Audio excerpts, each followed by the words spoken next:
4 keutamaan lain yang tidak akan pernah diberikan kepada orang yang tidak tahajud, bahkan sekhusyuk apapun sholat yang lainnya. Misal, antum sholat fardunya khusyuk luar biasa, tapi nggak tahajud, nggak akan dapat yang 4 ini. Apa itu? Dibuka di surat Al-Isra, surah ke-17, ayat 79 sampai dengan 81. Mari kita lihat surahnya.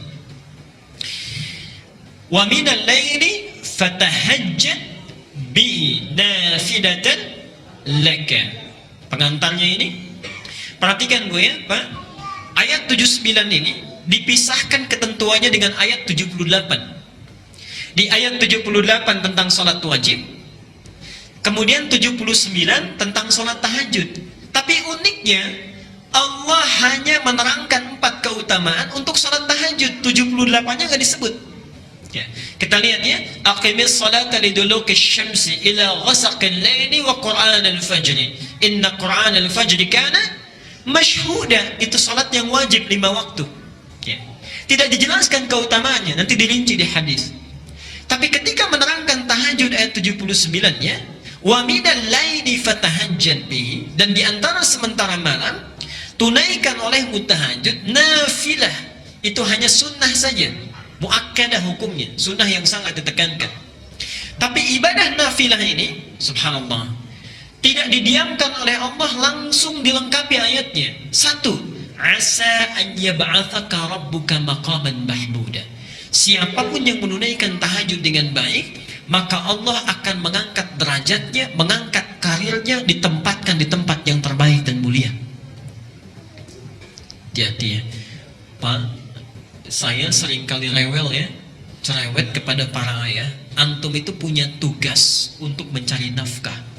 Allah sudah berjanji di ayat ini, kalau antum tidak tinggalkan tahajud, tunaikan dengan baik, itu karir pekerjaan kita akan dimudahkan. Itu sudah janji Allah.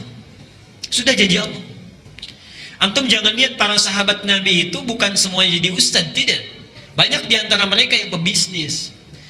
Abu Bakar misalnya seorang diplomat yang sangat ulung di samping seorang pebisnis. Utsman bin Affan seorang pedagang yang luar biasa. Abdurrahman bin Auf seorang sahabat yang luar biasa manajemen bisnisnya, paling kaya saat itu di Mekkah dan di Madinah. Ali bin Abi Thalib seorang pengajar yang sangat jenius. Bapak Ibu tahu apa yang terjadi? Abu Bakar, Utsman, Abdurrahman bin Auf, termasuk Abu Dzar Al-Ghifari, seorang yang sukses dalam dunianya, itu bisnisnya tidak pernah rugi, selalu untung. Tidak pernah rugi, selalu untung. Bahkan Abdurrahman bin Auf cuma punya modal pakaian saja, 3 bulan di Madinah jadi orang nomor 3 paling kaya di Madinah. Nomor 3 paling kaya. Hartanya seperempatnya 80.000 dinar. Modalnya cuma pakaian 80.000 dinar. Sekarang 1 dinar 2,5 juta. Setengah T kurang lebih dalam 3 bulan. Untanya 10.000 ekor dalam 3 bulan. Subhanallah. 10.000 ekor. Sekarang 1 ekor itu 15 juta paling murah ya. Dombanya tak terukur. Setelah 1 tahun, 1 tahun itu jadi orang paling kaya di Madinah yang kapaknya saja terbuat dari emas. Antum 3 bulan sudah dapat apa? Oke, mari kita lihat apa yang terjadi. Mereka sahabat yang sangat sibuk, luar biasa pekerjaannya, dan pergi kemana-mana, Pak, dinasnya itu kemana-mana. Utsman itu kadang dinas ke tempat ini, kadang dinas ke tempat itu, dan sebagainya. Tapi jangankan wajibnya, sunnahnya dikerjakan. Siamnya jalan, tahajudnya jalan, dan sebagainya. Sahabat yang sangat sibuknya luar biasa. Bahkan diantara mereka disebut oleh Rasulullah akan masuk surga tanpa hisab, masih mau tahajud, masih mau menunaikan siam sunnah. Antum, saya, kita semua yang masih belum jelas nasibnya di akhirat. Surganya belum jelas, itu kan? Kemudian ibadahnya juga belum maksimal, dunianya belum tentu tercapai. Maka lebih layak kita untuk semakin bersemangat dalam menunaikannya. Jadi pesan saya, kalau antum masih aktif bekerja dimanapun, jangan tinggalkan tahajud. Allah sudah berjanji. Dan kalimatnya asa, bukan la'alla. Dibeda antara asa dengan la'alla. Kalau la'alla, itu harus usaha keras dulu, sungguh-sungguh, baru dikasih. Asa tidak. Asa selama kita ikhlas, menunaikannya, sekalipun kuantitasnya mungkin sedikit, itu Allah langsung berikan. Allah langsung berikan. Karena itu penaklukan kota Mekah itu tidak menggunakan la'alla, pakai asa. Pakai asa kalimatnya di Quran. Saya teruskan itu satu. Yang kedua, kita lanjutkan dulu. Allah berjanji akan memudahkan setiap awal aktivitasnya. Bahkan hebatnya tahajud langsung kita yang diminta oleh Allah. Asa yab'atsaka rabbuka maqaman mahmuda. Kalau engkau bangun tahajud, karirmu, pekerjaanmu akan dimudahkan oleh Allah, ditempatkan di tempat yang terbaik. Kemudian diperintahkan kita wakul, katakan.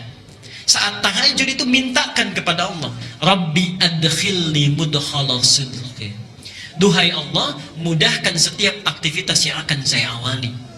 Di antum kalau punya persoalan, misalnya akan memulai pekerjaan, ibu akan memulai aktivitas, anak akan memulai sekolah, mulai kuliah, bangun malam, ini perintah Allah, katakan di malam harinya, ya Allah mudahkan setiap saya akan mengawali aktivitas.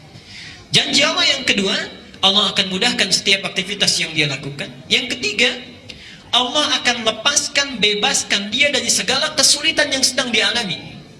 Wa akhrijni mukhrajan sidqin. Kalau di kantor itu enak saja atau kadang ada kesulitannya, Pak? Ibu juga begitu ya? Pekerjaan kan tidak selamanya mulus.